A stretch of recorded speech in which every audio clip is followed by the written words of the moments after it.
ఇచ్చిన మాట. ఒకరోజు గౌతమ బుద్ధుని దగ్గరకు ఒక భిక్షగాడు వచ్చి, స్వామి, నేను మిమ్మల్ని ఒక సందేహం అడగాలి అనుకుంటున్నా అని అన్నాడు. అప్పుడు చెప్పు నాయనా అని గౌతమ బుద్ధుడు బదులిచ్చాడు. స్వామి, నేను భిక్ష పర్యటనకు వెళ్ళినప్పుడల్లా అందరూ నా ముందు వేరే వాళ్ళకి మాట ఇచ్చి తరువాతకి ఆ మాటకి విలువ ఇవ్వకుండా చేస్తున్నారు. ఎందుకు స్వామి ఇచ్చిన మాటకి కట్టుబడి ఉండటం లేదు అని ప్రశ్నించాడు. అప్పుడు బుద్ధుడు నవ్వి ఇలా చెప్పాడు, నాయనా, లోకులు ఎవ్వరు వారి మాటలకు కట్టుబడరు. ఇచ్చిన మాటకి సులువుగా మరచిపోతారు.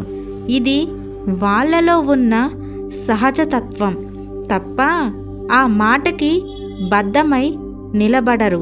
కేవలం వారి దురాశకు మాట్లాడుతారు కానీ ఒక మాట మీద నిలబడాలి అనే ఆలోచన వాళ్ళలో ఉండదు.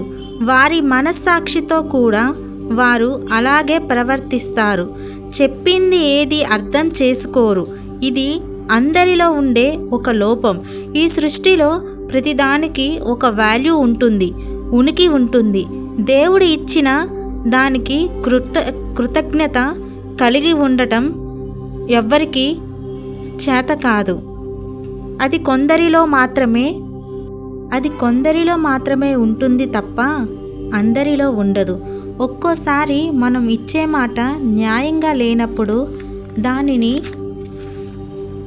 తిరస్కరించడమే గొప్ప గుణం.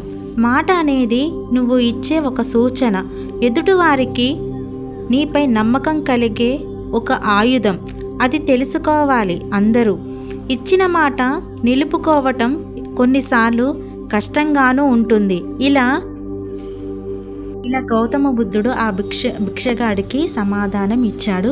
ఈ వీడియో గనక మీకు నచ్చినట్లయితే లైక్ చేయండి, షేర్ చేయండి అండ్ కామెంట్ చేయండి.